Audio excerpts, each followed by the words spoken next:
Circadian rhythms and addiction. Did you know sleep might have an effect on the development of an addiction?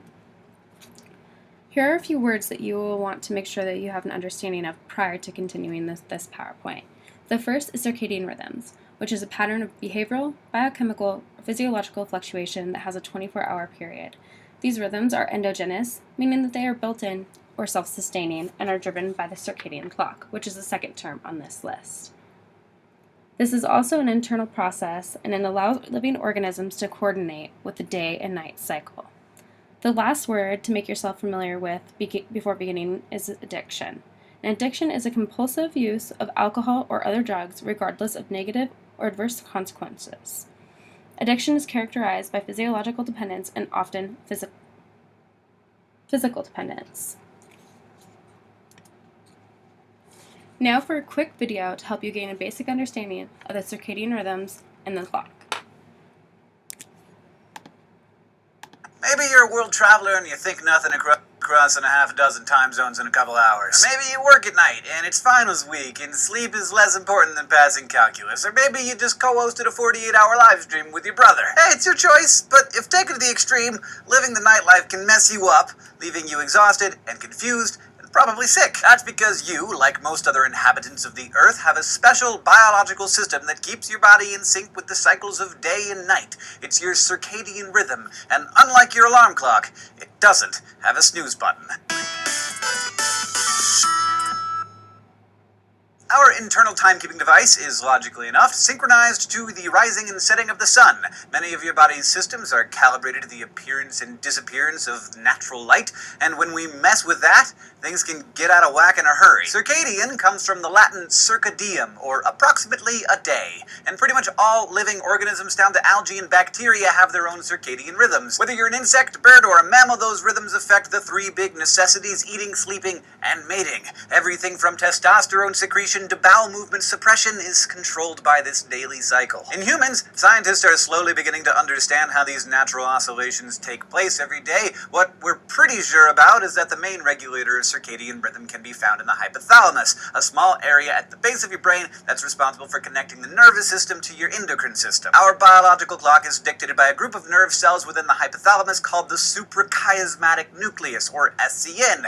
This is connected to our optic nerves, allowing the SCN cells to respond to light and dark. So in the morning, when our optic nerves sense light, the SCN sends signals to raise our temperature, heart rate, blood pressure, and delay the release of hormones like melatonin. That helps us with the sleeping. Researchers have found that as our body temperatures rise throughout the morning, our memory, alertness, and concentration also sharpen, so we tend to be at our cognitive best in the late morning. And that is generally followed by an afternoon lull. In fact, while our desire to sleep is strongest from 2 a.m. to 4 a.m., a close second is between 2 p.m. and 3 p.m. That may sound counterintuitive, unless you have ever had a class at 2 p.m. in a nice warm room and suddenly that wooden desk starts to feel a lot like a feather bed. This suggests that napping is an important and natural part of our daily rhythms, so don't feel bad about it. No other species exhibits the same once-a-day sleep pattern that most humans have become accustomed to, and there's growing evidence that mid-afternoon napping might be in all of our best interests. That afternoon lull is followed by another period of alertness, but in the evening, as the sun disappears, the SCN again picks up those signals of changing light from our eyes, organs shift into low gear, our body's temperature cools, and sleep-induced hormones are activated. Problem is that our daily schedules do not correlate with sunrise and sunset anymore. What with working and studying and late-night redditing, we're constantly fighting that master clock that's been trying to keep us in sync since we were babies. Scientists have linked disruptions to our natural rhythms to health issues ranging from diabetes and obesity to depression and dementia. It's believed that up to 15% of our genes may be regulated by circadian rhythms. So when you get off that next transatlantic flight or finish pulling that all-nighter, do yourself a favor, listen to your body and take some more naps. I'm gonna go down for one right now, because we're approaching the 2 p.m.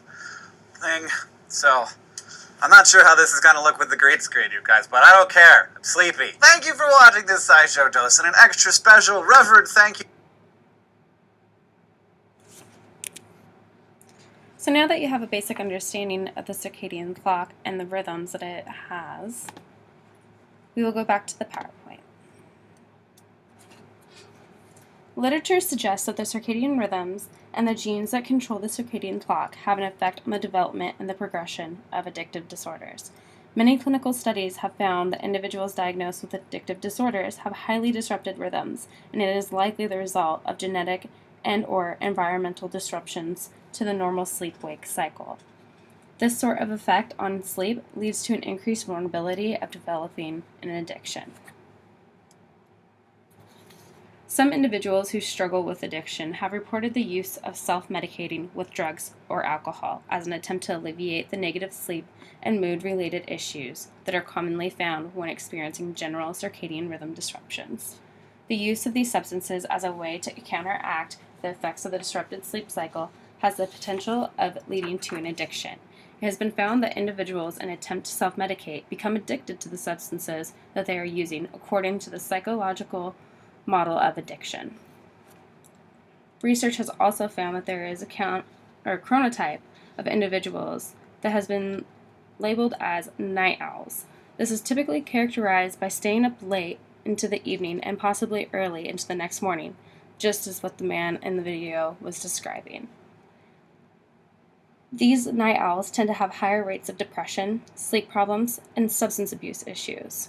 It has also been found that during adolescence, there is a natural shift toward preferring evenings, and it may become typical for teens to become night owls. This stage of development coincides with the developmental window in which adolescents are most vulnerable for developing mood and addiction disorders. At this stage of development, adolescents do not have the ability to control their impulsivity, and their prefrontal cortex has yet to become developed, and this leads to poor judgment and decision making. Often, at this stage of lifespan development, teenagers begin to experiment and may put themselves in situations where they are interacting with substances, and it is prevalent that not fully understand the risks that they are taking. This predisposes them as an age group to substance abuse. There are other genetic predispositions that may affect an individual in the course of the development of addiction. An additional aspect that has been found to help us understand how phenotypes negatively affect the course of our circadian clock is the social jet lag hypothesis. The social jet lag hypothesis, described by Ryan Logan of the University of Pittsburgh, occurs when an individual is up early for work or school during the week and then sleeps late on the weekends, creating a situation that is similar to flying overseas back each week. Studies have generally found correlations between the degree of social jet lag and depression and drug and alcohol use and misuse. Another contributing factor to the course of an addiction is the involvement of dopaminergic reward pathways. Circadian genes have been found to have a direct involvement in the regulation of the dopaminergic reward circuitry. Thus, descriptions of the circadian systems has the ability to change the reward value and motivation for addictive substances through the direct effects on the reward circuits. Two of the reward pathways discussed by Logan and colleagues are the suprachiasmatic nucleus, SCN, and the ventral tegmatic area, the VTA, which will also be referred to as the SCN and the VTA from here on out. The regulation of this influenced by the circadian system is through both indirect projections from the master pacemaker of the CNS to the VTA and through local circadian gene expression within the dopaminergic neurons. This appears to have an increased vulnerability of addiction, thus meaning the circadian system is involved in the course of addiction in multiple ways.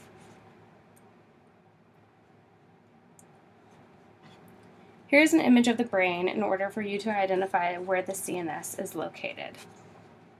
Suprachiasmatic nucleus, follow the line, it is right here. In this slide, you can see the pathway of the VTA. So here's where the VTA area is located and the projection that it will follow.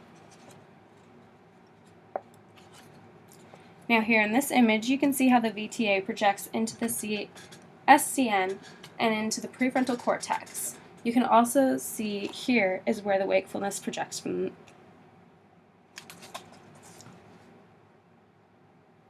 So here is the VTA, and it projects up, and this is approximately around where the SCN would be located, and it enters into the prefrontal cortex.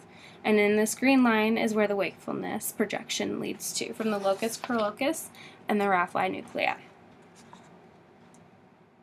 The circadian gene or clock that is expressed in the VTA and the nucleus accumbens and has been implicated in the modulating of reward processing pathway. In studies of mice and humans, it has been found that polymorphisms of the clock gene are associated with behavioral outcomes, including manic phenotypes and profound increase in drug-seeking behaviors. You may be thinking, why does this all matter? Well, once an individual starts abusing drugs or alcohol, this exposure causes our bodies to produce acute and lasting changes to our circadian rhythms and our sleep-wake cycle. This creates a vicious cycle for someone who is already struggling with a circadian rhythm abnormality. For those that are genetically predisposed to addiction, meaning it runs in their family, they are at even a higher risk of developing an addiction due to self-medicating through the use of substances. It has been found that these changes in the circadian rhythms persist even after the discontinuation of substances, and this continues to contribute to the relapse. The most common complaint of those in recovery from alcohol is insomnia. It is possible that the stabilization of their circadian rhythms would help decrease their vulnerability to addiction and or reduce the risk of relapse with those who have been diagnosed as having an addictive disorder. Other clinical studies have found that patients with substance abuse disorders exhibit disturbances in sleep patterns and circadian rhythms, indicating that drug use may perturb the circadian system and or disturbances in the circadian system may contribute to the development of drug dependence. A human clinical study suggested that the bidirectional relationship between alcoholism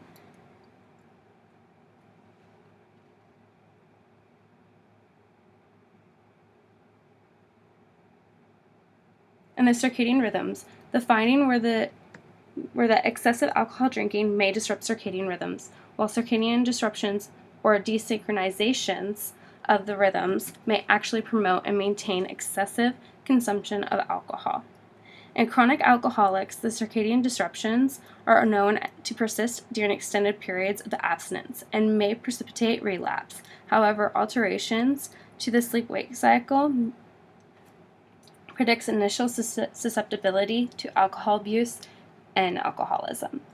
Evidence from studies on mice have begun to uncover the role of these genes have on alcohol-related behaviors. For future studies concerning how circadian rhythms, according to Logan, will require systemic objective measurements of circadian phase, sleep and wake cycles, and environmental factors to determine what extent that the circadian and or sleep-wake cycle and homeostatic processes affect the reward circuitry activation. He also feels that it is important to identify biological markers of the circadian phase which would send and have more appropriate use of characterizing the variations and the reward circuitry activation of the mood.